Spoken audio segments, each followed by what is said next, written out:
Bueno, vamos a continuar con la explicación, ¿sí? Con la última parte. Más allá de lo que dije antes, estos autores, permiso, voy a tomar un mate porque eh, no desayuné hoy, así que estamos trabajando desde temprano, así que bueno, voy a aprovechar y voy a tomar. De paso lo hacemos más tranqui. Eh, Básicamente, lo que podemos decir de estos autores es, obviamente, hacerle esta crítica por lo intelectual aristocrático que plantean, ¿no? ante esta sociedad de masas, pero sí lo que podemos decir es que ellos vivieron en carne propia lo que fue el nazismo, fueron perseguidos, ellos se tuvieron que exiliar en el año 1936, tuvieron que irse de Alemania porque eran perseguidos por el régimen nazi, iban a terminar en un campo de concentración, tanto Theodor Adorno como Max Horkheimer, los dos se fueron. El único que se quedó es mi filósofo favorito, que es Walter Benjamin, que es uno de los que está ahí, que se quedó y bueno, finalmente muere en el año 1940 escapando de la SS en la frontera entre Francia y España. Ahí muere. Eh, en realidad se suicida porque no quería que lo atrapen y lo llevaran a un campo de concentración. Lo peor es que cuando estaba por entrar estaba cerrada, él llega a la frontera y estaba cerrada, y él se suicida a la noche y a la mañana siguiente abren la frontera. Esas cosas tremendas de la vida, ¿no?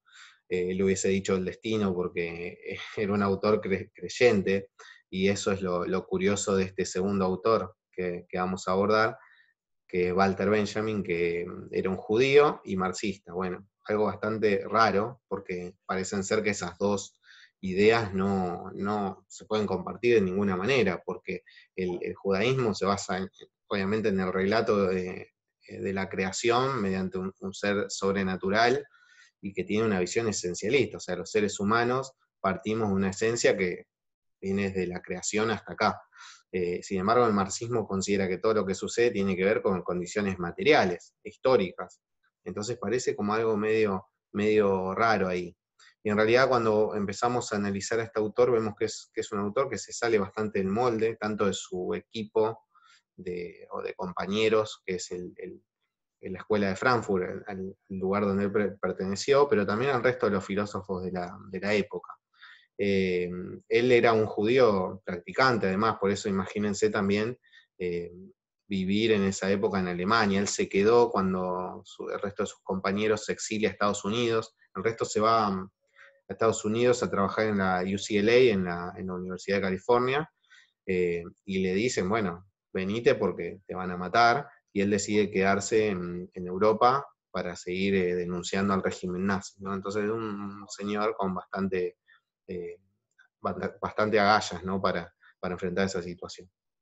Lo importante de él es que es uno de los primeros que va a abordar un análisis de los medios de comunicación, como dije, desde la sociología y desde la filosofía, y va a ser un artículo, que es el que en un rato les voy a explicar, que se llama La obra de arte en la era de la reproductibilidad técnica. Así tiene un nombre bastante largo, pero van a ver que es algo sencillo de entender, ¿no? Básicamente lo que propone este autor es que algo muy parecido a sus compañeros de la Escuela de Frankfurt, ¿no? Que la obra de arte, a partir de las nuevas tecnologías de esa época, ¿no? La fotografía, lo que fue después el cinematógrafo, la radio, etcétera, todo lo que eran las obras de arte hasta el siglo XVII o antes, eh, empezaron a tener otras características, ¿sí? Se podían reproducir, podíamos hacer muchas copias de un mismo, digamos, de una misma creación, y todo eso generó una serie de transformaciones a nivel social y cultural. Hay un concepto muy, muy bueno que él utiliza, que es el sensorium, ¿no? Cómo a través de los cambios tecnológicos las personas cambian su manera de percibir la realidad. Algo tremendo, o sea, es para la época muy avanzado, es algo que hoy por hoy se utiliza mucho, esto de cómo la percepción se modifica a través de los cambios tecnológicos, y él lo propuso ya en la década del 20 y en la década del 30, ¿no? Entonces, ¿qué es esto de la reproductibilidad técnica? Bueno, la posibilidad que tenemos a través de los avances tecnológicos de hacer muchas reproducciones de una misma obra o producto, si se quiere, ¿sí? Obviamente él es crítico también de la industria cultural en el sentido de esta industrialización y producción en serie de la cultura, ¿no?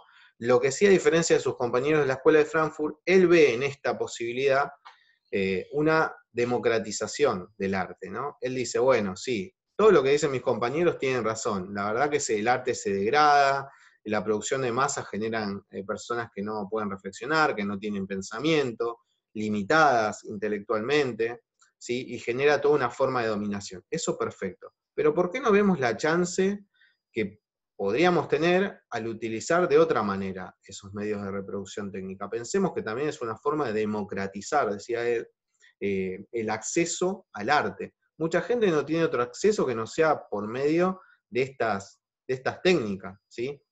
Alguien tal vez aprenda a leer y escribir en esa época, ¿no? Con el diario, nos decía Benjamin. Alguien conoce algo que tiene que ver con la cultura a través de ver una película. Tal vez alguien genera una conciencia nueva, una forma de pensar distinta a través de algo que escucha en un radioteatro, de lo que ve en el cine, y eso genera transformaciones. ¿Sí? Para Adorno y Horkheimer no, la verdad que lo que había que hacer es tirar a la basura prácticamente la radio y el cine, ¿no? Y generar nuevas formas de comunicación. Sin embargo, Benjamin ve en estas nuevas tecnologías una forma de avanzar, ¿sí? Una forma de utilizarlas de otra manera como para generar transformaciones, en la forma no de consumir, sino de producir. A él lo que le interesaba es decir, bueno, ¿qué pasaría si estos medios técnicos terminan en manos de la mayoría de las personas, que no se concentran en... Es lo que estamos discutiendo hoy también con los medios de comunicación, ¿no? Esta cuestión de que pocas empresas, ustedes lo ven con Flor, pocas empresas dominan la mayoría de los medios. Bueno, él no se refiere a los medios en sí, como esto de los noticieros, sino que a los medios técnicos, es decir, que yo desde mi casa pueda tener los medios técnicos para hacer cine, para hacer fotografía, ¿sí? Para poder experimentar con eso, para poder hacer hoy por hoy un sitio web. Por eso Benjamin hubiese estado bastante contento con esto que fue Internet, ¿no? Que permitió aún más una democratización mayor y un acceso con sus limitaciones, ¿no? A los medios de producción para generar arte nuevo y que se pueda reproducir. Y que él a eso no le tenía miedo. Le tenía miedo sí a la dominación, igual que a sus compañeros, a todo lo que generaba la sociedad de masas, pero que esa pérdida de aura del arte, ¿sí? Que él consideraba esto, otro de sus conceptos es la pérdida de aura, ¿sí? De ese espíritu artístico. El espíritu artístico era esa obra única que yo podía analizar y sentir e incorporarla solamente estando frente a esa obra. Ellos dirían que, bueno, a través de una pantalla por ejemplo, de computadora, no se podría apreciar ese arte, cómo el artista trabajó, ¿sí? Sobre esa obra. Sin embargo, ve una posibilidad, a diferencia de sus compañeros en la Escuela de Frankfurt, una posibilidad de que esta reproductibilidad técnica, esta posibilidad de reproducir un mismo producto, pueda democratizar a la sociedad, ¿sí? Y tal vez pensar en formas revolucionarias de arte en el contexto que está. Entonces, la diferencia entre Adorno y Horkheimer y Benjamin es que Benjamin no ve un fin de ciertos valores de una sociedad elevada a través de la sociedad de masas, sino que ve también una oportunidad de poder llegar a muchas personas que no acceden a algunas cuestiones culturales por medio de estas nuevas innovaciones tecnológicas que aparecían en su época. Así que un poco un poquito largo, pero ese es el resumen de lo que sería el pensamiento de Walter Benjamin.